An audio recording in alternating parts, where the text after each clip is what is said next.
Tu es en train de voler à travers l'espace dans un vaisseau dont la taille équivaut à 3 fois celle de Central Park à New York. Il y a beaucoup d'agitation. Non, il ne s'agit pas d'un alien qui envahit le vaisseau. C'est un jour très important. Nous sommes le 22 janvier 2700. Tu viens de naître hors de l'atmosphère de la Terre. Joyeux anniversaire! Une équipe médicale s'occupe de tout. Des gadgets futuristes t'aident dans tous les domaines. Et la vue depuis le vaisseau géant en verre de forme sphérique plonge sur l'incroyable immensité de l'espace. Tu ne peux même plus voir la Terre, le vaisseau spatial vole vers une nouvelle destination à des millions de kilomètres. Le temps de trajet pour atteindre cette nouvelle planète d'accueil est de plusieurs décennies. Avançons un peu. Tu as maintenant 25 ans et ce vaisseau spatial est le seul foyer que tu aies connu, jusqu'à présent. Tu as appris à connaître le moindre recoin du vaisseau. Tu commences ta journée dans ton dortoir qui dispose de tous les éléments essentiels. Une petite salle de bain compacte, une mini-cuisine, un lit superposé et une vue magnifique sur les étoiles et les planètes à l'extérieur du verre renforcé du vaisseau. Et tu n'as jamais à t'inquiéter des radiations cosmiques. Le vaisseau est équipé d'un bouclier magnétique perpétuel qui reflète ces radiations afin qu'elles ne s'infiltrent pas à l'intérieur. Sinon, il y aurait de gros problèmes. Le vaisseau a été conçu pour avoir une gravité artificielle. Les astronautes perdent normalement 1 à 2% de leur densité osseuse chaque mois qu'ils passent dans l'apesanteur de l'espace, puisqu'ils ne font que flotter en permanence. Mais maintenant, ou plutôt dans le futur, durant les voyages au sein de l'espace intersidéral, nous sommes capables de résoudre ce problème. Tu sors de ton dortoir et tu vois une foule de tes collègues, membres d'équipage, qui se rendent au travail. Ils glissent tous sur leur mini hoverboard dernier cri et chacun porte une combinaison futuriste de couleurs différentes. La tienne est bleue. Tu sautes sur ta planche et rejoins l'équipe bleue. Tu arrives dans le passage souterrain du transport spatial et tu commences ton travail. En tant qu'ingénieur de bord, ta mission est très importante. Entretenir le vaisseau et le faire fonctionner. Mais quelque chose ne va pas aujourd'hui. Des chiffres clignotent partout sur les panneaux et cette lumière rouge anxiogène n'arrête pas de clignoter. Tu alertes tes collègues, mais ils ne savent pas non plus ce qui se passe. Vite, tu continues à vérifier les journaux de bord et toutes les équations compliquées, mais rien ne correspond. La panique commence à se répandre dans tout le vaisseau. Les poils de tes bras se hérissent. Tu essaies de cliquer sur autant de boutons et d'interrupteurs que tu peux. Le bourdonnement devient de plus en plus fort, la lumière clignote de plus en plus vite, certains de tes collègues s'enfuient. Et tu te retrouves tout seul dans la pièce rouge. Soudain, ton superviseur arrive enfin en courant pour t'aider. Après un moment, tous les deux, vous arrivez enfin à comprendre. Ouf, c'était -1. Tu as encore beaucoup à apprendre sur la gestion du vaisseau. Depuis tes premières années, tu as été affecté au poste d'ingénieur. Tu étais doué pour la physique, la chimie, les mathématiques. C'est juste une autre journée au bureau. Mais sur ce vaisseau, tu deviendras peut-être capitaine un jour. Après le travail, tu reçois un appel de tes amis qui veulent se détendre. Et quand on dit appel, on parle d'un appareil sophistiqué qui permet de communiquer avec n'importe qui tout en voyant toutes ces données à travers une projection holographique. Tu peux aussi l'utiliser pour écouter de vieux airs de la Terre. La pop est maintenant devenue de la musique classique et les films sont désormais des projections 3D de ta propre imagination. Tu sors du passage souterrain et tu montes sur la place interstellaire. C'est là que tout le monde se retrouve pendant le temps libre. Il y a des cafés, des restaurants, un salon de coiffure et même un marchand de glace. Tu n'es jamais allé traîner ailleurs. Le vaisseau spatial ressemble à une petite ville qui possède toutes ces choses dont la société a besoin. Cela inclut une biosphère pleine d'animaux et de plantes provenant de différents écosystèmes de la Terre. Des mini-forêts tropicales, des mini-déserts, des mini-montagnes, tout ce que l'on peut imaginer. Les biologistes à bord s'assurent de garder tout cela en équilibre pour que tu te sentes comme à la maison, même si tu n'as jamais mis les pieds sur Terre. Tu entres dans la savane et tu vois quelques gazelles galoper. Des gnous semblent paître et une petite meute de lions est à l'affût. Dans la jungle, tu sens l'humidité des feuilles et tu es entouré d'épais arbustes. Quelques gorilles jouent et tu aperçois de petites grenouilles arboricoles ça et là. Et tapis dans les arbres, descendant pour boire une gorgée d'eau, c'est un jaguar. Tu passes ensuite dans le désert où tu croises des chameaux errants, un petit serpent à sonnette qui se faufile pour échapper à la chaleur et des scorpions qui rampent dans le sable. Tu as appris beaucoup de choses sur la biologie ces 25 dernières années. Tu sais tout sur la Terre, mais tu n'y es jamais allé. C'est bizarre. Après la visite des habitats naturels, tu entends une annonce au haut-parleur, c'est le capitaine. La nouvelle planète est à quelques heures d'ici. Nous arriverons plus tôt que prévu. Préparez-vous à l'atterrissage. À bord du vaisseau, tout le monde se précipite vers son dortoir, sauf les membres d'équipage nécessaires pour faire fonctionner le vaisseau. Tu t'attaches dans ton lit superposé qui se transforme en siège avec des ceintures de sécurité. Tu regardes par ton hublot et tu vois un point bleu au loin. Il devient de plus en plus gros. Et il ressemble beaucoup à la Terre, du moins de loin. Cela n'a pas pris tant de temps que cela, seulement 25 ans. Tu te demandes ce qui se passe sous le capot de ce vaisseau spatial. Tu revois ta vie dans l'espace en sachant que cette première partie touche à sa fin. C'est un peu comme vivre au pôle Sud. Tout en bas du monde vit une petite communauté de scientifiques qui travaillent entre l'hiver et l'été, faisant toutes sortes de recherches, du climat et de la géologie à la météorologie et l'astronomie. Leur vie doit être similaire à celle que tu mènes ici dans l'espace. Ils ont leur propre bunker, leur laboratoire scientifique et même des salles de loisirs pour le sport et la musique. La nature sur la planète dont tu t'approches ne ressemble en rien à celle de la Terre. Des arbres tropicaux s'élèvent plus haut que les plus hauts gratte-ciel. Les océans sont secoués par des ouragans qui durent des années. Le pilote annonce l'atterrissage. Tout va bien, il est temps de se mettre au travail. Tu te détaches et sors pour voir la nouvelle planète par toi-même. Marcher sur la terre ferme donne l'impression, d'arriver sur une nouvelle planète. L'humidité est palpable et le vent est chaud. Le vaisseau a atterri dans la zone tropicale de la planète, qui est, selon vos études, le meilleur endroit pour bâtir une toute nouvelle colonie. Cela ne va pas être facile. Les humains bâtissent généralement de nouvelles colonies à côté des lacs et des rivières. Pense aux Mésopotamiens, aux Égyptiens, aux Aztèques. La liste est longue. Ils ont commencé par de petites colonies jusqu'à ce qu'ils deviennent des méga-civilisations à part entière. En commerçant et en explorant, ils ont pu faire progresser leur technologie, apprendre de nouvelles langues et découvrir des recettes de cuisine géniales. Tu mangerais bien des pâtes et des sushis en ce moment. Selon les scientifiques, naître dans l'espace pourrait modifier l'apparence des humains. La tête des nouveaux humains pourrait être plus grosse d'ici des milliers de générations. Qui sait? Il n'y a aucun moyen de le simuler sur Terre. Nous pourrions même avoir de nouvelles couleurs de peau, puisque nous aurions besoin de plus de mélanine, cette substance pigmentaire qui nous protège des rayons du soleil. En étant plus près du soleil, ou de toute masse de gaz brûlant, nous produirions plus de mélanine ou des types différents de mélanine afin de nous protéger. Nous pourrions devenir brun foncé, violet, gris ou même vert. Il faudra attendre quelques millions d'années pour le découvrir.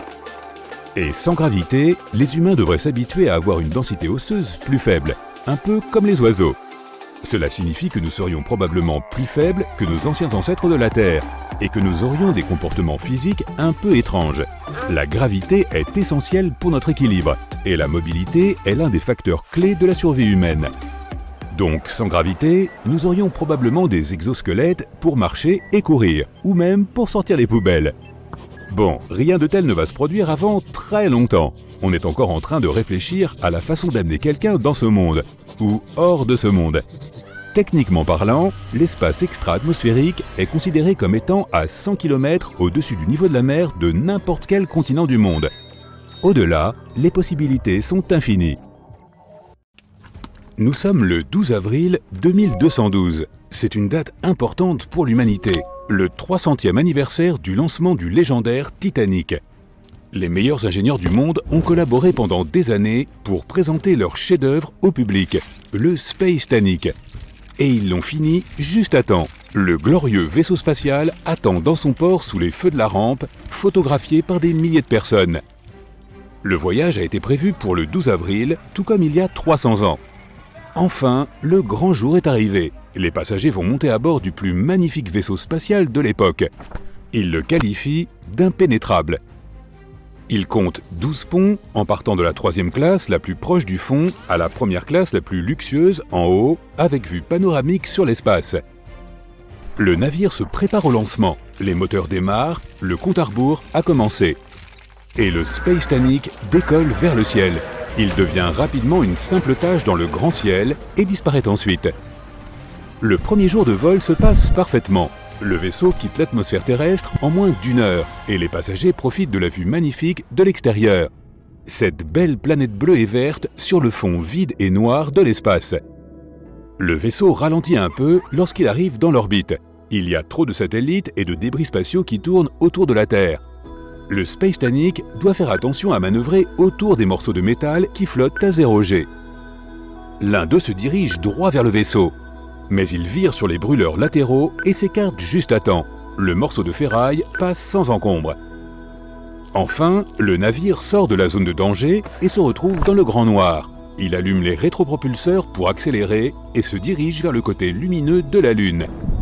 Ce sera la première destination de l'excursion.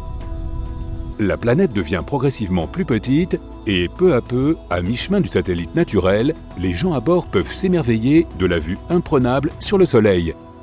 L'énorme boule de plasma en combustion est plus grande et plus brillante que jamais dans cette obscurité cosmique.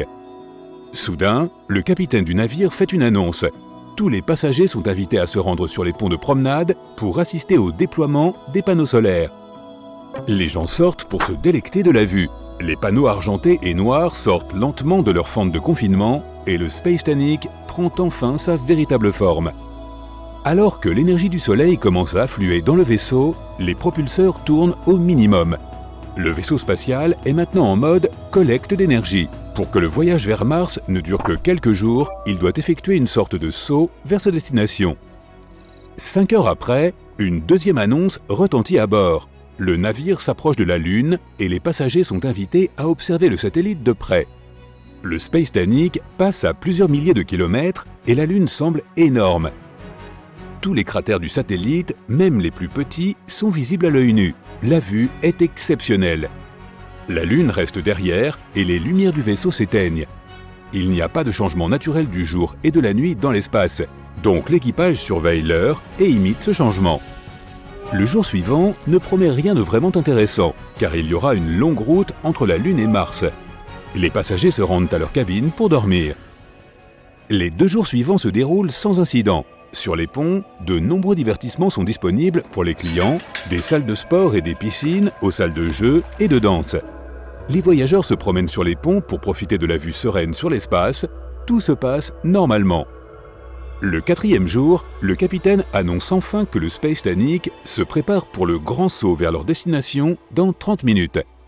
Le moment venu, les passagers ne ressentent qu'une légère traction alors que l'énorme vaisseau fait un saut dans l'espace-temps et arrive dans les alentours de Mars. De nombreux passagers sortent pour regarder la planète rouge qui est déjà visible dans les sombres abysses. La visite entre dans sa phase finale, mais l'atterrissage n'est prévu que tard dans la nuit. À 23 heures, alors que la plupart des passagers sont déjà dans leur lit, le Space Tanic entame les dernières manœuvres. Il doit faire un petit tour autour de Mars, car le port est de l'autre côté de la planète. Certains des invités ne peuvent pas dormir et se tiennent sur le pont pour regarder le sol rouge passer lentement à plusieurs milliers de kilomètres au-dessous d'eux. Le vol touche à sa fin. Il ne reste que quelques heures avant l'atterrissage. Le vaisseau est en orbite de l'autre côté de Mars. Tout est calme, trop calme. Tout d'un coup, un énorme boom secoue tout le Space Tanic et propulse les gens endormis hors de leur lit. Les lumières d'urgence qui clignotent s'allument, tout le monde est inquiet, mais aucune annonce ne vient du capitaine. Et seuls ceux qui étaient sur le pont à tribord remarquent l'horrible détail. L'aile avant droite a été arrachée et passe devant eux en volant vers la poupe. En pressant leur visage contre la vitre et en faisant des efforts pour voir la coque, ils découvrent une énorme entaille près du nez du navire. Le Space Tanic se secoue à nouveau et des morceaux de métal s'échappent du trou béant. Le vaisseau perd rapidement sa pressurisation. Pendant ce temps, l'aile brisée a frappé la poupe et a laissé une autre entaille. Les mécanismes dans le compartiment du moteur commencent à s'effondrer et sont entraînés dans l'espace. Le vaisseau gémit et s'arrête, suspendu à des milliers de kilomètres au-dessus de Mars. Enfin, le capitaine annonce par l'interphone que le Space Tanic est entré en collision avec un astéroïde qui errait dans l'espace. Tous les passagers sont priés de se rendre à leurs ponts respectifs pour être évacués. En moins d'1 heure, toutes les capsules de sauvetage sont occupées et prêtes à être déployées. Mais environ 1/3 des passagers sont encore à bord du vaisseau. Il s'avère que beaucoup de capsules ont explosé lors de la collision. L'histoire semble se répéter. Le capitaine donne quand même l'ordre de déployer les capsules et celles-ci sortent de leur espace de stockage, laissant des centaines de personnes derrière elles. Certaines personnes sont parties sans des membres de leur famille, ne sachant pas quel sort les attend. Les capsules flottent dans l'espace pendant quelques secondes, puis allument leurs propulseurs pour se diriger vers la surface de Mars. Mais voici un autre ordre du capitaine. tout le monde doit descendre dans sa cabine et mettre la combinaison pressurisée qui se trouve sous le lit. Alors que les passagers s'empressent d'obtempérer, le Space Titanic envoie des signaux de détresse à Mars et à tous ceux qui se trouvent à proximité. À 160 000 km de là, un grand navire de commerce, le Leonia, capte le signal et se dépêche de lui porter secours. Le grincement et les gémissements à bord du Space Titanic deviennent de plus en plus frénétiques. Les gens sont assis en silence dans leur cabine. Le silence règne à bord, à l'exception des bruits du vaisseau qui se désintègre lentement. Et puis, soudain, un craquement très fort résonne dans tout le Space Titanic et le vaisseau se brise en deux. Une gigantesque fracture se fait du haut jusqu'en bas et coupe presque complètement la moitié du pont. Le verre pressurisé qui recouvre les ponts se brise en millions de morceaux qui s'envolent lentement du vaisseau. Une fois les ponts dépressurisés, les gens et les objets sont emportés dans l'espace. Heureusement, tous les passagers et l'équipage portent leur combinaison comme prévu. Mais ils n'ont qu'une heure environ avant de manquer d'oxygène. Les gens s'aident les uns les autres en flottant ensemble et en ramenant dans leur groupe les personnes isolées. Ils peuvent à peine contrôler la manière dont ils flottent, mais ils parviennent quand même à mettre un peu d'ordre dans tout ce chaos. Rassemblés dans l'espace sombre, au-dessus de la sinistre planète rouge, ils regardent le puissant Space Titanic se transformer en un amoncellement de débris spatiaux. 45 minutes se sont écoulées. L'oxygène se fait rare et les gens essaient de respirer aussi lentement et prudemment que possible. Il n'y a toujours pas d'aide en vue et ils se préparent au pire. Mais alors, l'un d'eux commence à faire des signes et à pointer quelque chose. C'est un point lumineux. Il se différencie à peine des étoiles de l'espace lointain, mais il se rapproche à chaque seconde. Et au bout de 5 minutes, les gens soulagés voient un vaisseau spatial se diriger vers eux. Le Leonia est arrivé juste à temps pour sauver la situation. Rapidement, mais sans se presser, l'équipage du Leonia rassemble tous ceux qui flottent dans l'espace autour des restes du Space Titanic et les embarque à bord de leur vaisseau. Le dernier des survivants n'avait plus que 3 minutes d'oxygène de réserve. Quelques heures après, le Leonia se pose en toute sécurité sur le port spatial principal de Mars. Ce jour-là, les journaux ont parlé de l'accident comme du jour où le Titanic a de nouveau coulé. À quoi ressemblerait la Terre si elle avait vu le jour dans un autre système stellaire ? J'ai fait quelques recherches pour toi afin de le savoir. Et ce que j'ai découvert s'est révélé étonnamment positif. Des tropiques chauds, des vents forts et des libellules géantes. Mais bon, je vais tout expliquer depuis le début. Entre 1995 et aujourd'hui, la NASA a découvert plus de 4100 planètes situées en dehors du système solaire. Malheureusement, la plupart d'entre elles sont soit des boules de glace comme Neptune, soit des géantes gazeuses comme Jupiter. Mais il y a quand même pas moins de 161 planètes semblables à notre Terre. Et l'une d'entre elles est très proche de nous, dans la constellation du Centaure. Il y a 3 étoiles dans cette constellation. Les 2 premières s'appellent Alpha Centauri A et Alpha Centauri B. Si tu vis dans l'hémisphère sud, tu les as probablement vues. Elles sont très brillantes. À cause de cela, on dirait qu'il ne s'agit que d'une seule grosse étoile. Elles tournent l'une autour de l'autre très lentement. Et puis, il y a une 3e étoile, pas très loin d'elle. Une minuscule naine rouge, Proxima Centauri. Elle a reçu son nom en raison de sa proximité avec notre Soleil. Cette étoile est la plus intéressante, alors parlons-en davantage. Proxima Centauri se trouve à seulement 4,5 années-lumière de nous. Une année-lumière correspond à environ 9600 milliards de kilomètres. Ouais, si nous essayons de nous y rendre, notre voyage en navette spatiale nous prendrait un peu plus de 165 000 ans. Tu crois que c'est beaucoup ? À l'échelle de l'univers, c'est un peu comme si tu allais de ton canapé jusqu'à ton réfrigérateur. Proxima Centauri est beaucoup plus légère et beaucoup plus petite que le Soleil. Elle est aussi 2 fois plus froide que notre astre, avec une température de 3000 Kelvin. C'est pourquoi nous ne pouvons pas la voir sans télescope. Mais la bonne nouvelle, c'est qu'elle brûlera pendant des milliers de milliards d'années. Et tu n'as pas à t'inquiéter, elle ne dévorera pas ses éventuels futurs voisins comme notre propre Soleil. Et oui, l'exoplanète que j'évoquais plus tôt est située juste à côté de Proxima Centauri. Cette planète s'appelle Proxima b. Oui, je sais. Les scientifiques se sont surpassés le jour où ils ont inventé tous ces noms. J'espère que tu ne t'en mêleras pas les pinceaux. Elle est légèrement plus grande et plus massive que notre Terre. Et elle est située dans la zone habitable de Proxima Centauri. Cela signifie qu'il peut y avoir de l'eau et même des micro-organismes là-bas. Oui, il est possible qu'un jour nous y trouvions la vie. Mais pour l'instant, nous ne savons pas grand-chose de cette mystérieuse planète. C'est probablement une planète rocheuse, comme notre Terre, et elle doit donc avoir un paysage similaire. Mais ce n'est qu'une théorie. Qui sait quel genre de blingue l'univers est capable d'inventer ? Ce serait dommage de faire un voyage de 165 000 ans juste pour tomber sur un gros morceau de glace ou quelque chose du même genre. Heureusement, nous n'aurons probablement pas à attendre aussi longtemps. Nos plus grands savants sont en train de développer une technologie qui nous permettra de nous déplacer à une vitesse proche de celle de la lumière. S'ils réussissent, nous pourrons atteindre Proxima b en seulement 20 ans.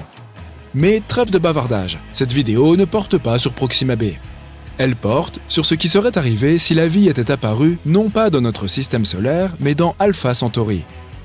Et si nous gravitions autour de Proxima Centauri, ou des deux autres étoiles ? Alors maintenant, imaginons que la Terre ait remplacé Proxima b. Je vais appeler cette nouvelle planète la Nouvelle Terre. On dirait que moi non plus je ne suis pas super doué pour les noms.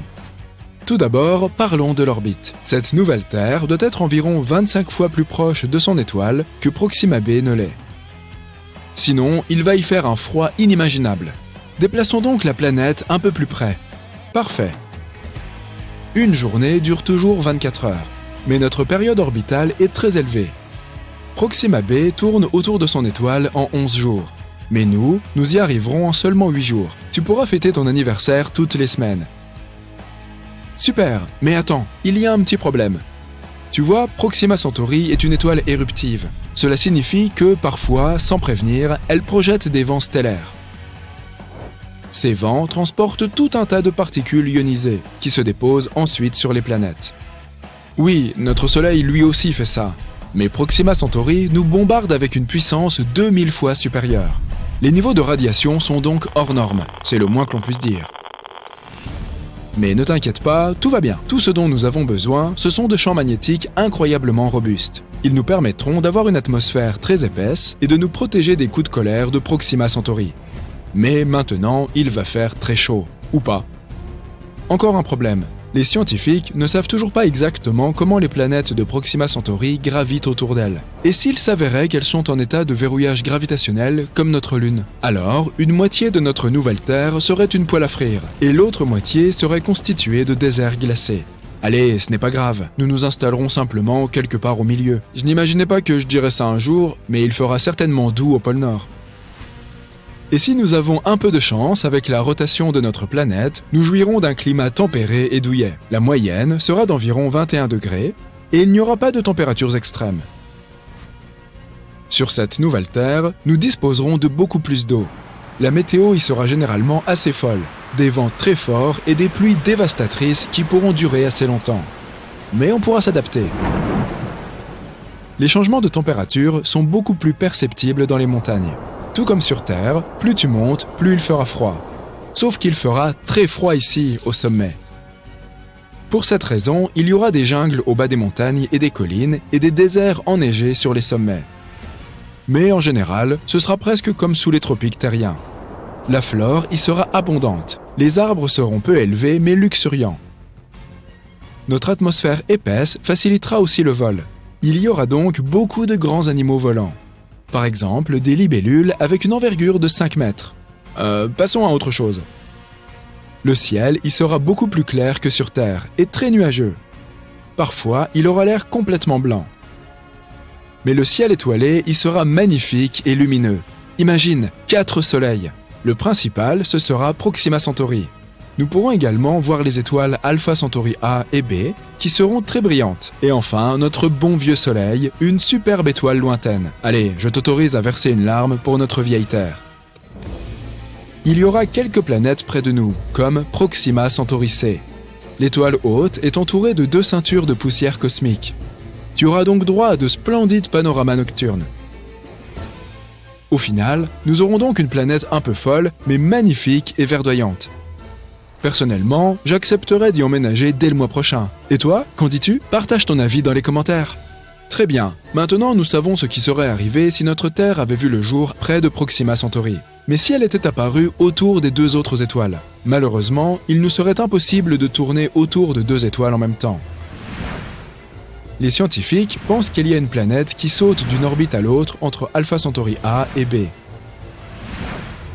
mais elle est probablement très froide. Choisissons donc Alpha Centauri A. Tout comme sur la nouvelle Terre, les températures moyennes y seraient d'environ 21 degrés. Mais les variations de température seraient assez importantes. Elles passeraient de moins 73 degrés au pôle sud à 45 degrés à l'équateur. Près du nord, il ferait donc plutôt bon vivre. Une journée durerait toujours 24 heures et la période orbitale serait d'1 an et 1 mois. Ce serait plus ou moins pareil près d'Alpha Centauri B, mais la période orbitale y serait d'environ 6 mois. Les autres conditions y seraient très similaires à celles de la Terre. Les changements de saison ne seraient presque pas perceptibles. Les températures ne changeraient pas beaucoup non plus. Où que nous nous installions, l'étoile voisine serait bien visible, mais nous ne verrions probablement pas Proxima Centauri. Et c'est à peu près tout. Bien sûr, tout cela suppose des conditions parfaites. Tout comme sur Terre, le moindre changement, qu'il s'agisse d'une atmosphère trop ténue ou d'une plus grande distance par rapport à l'étoile, et tout tombe à l'eau.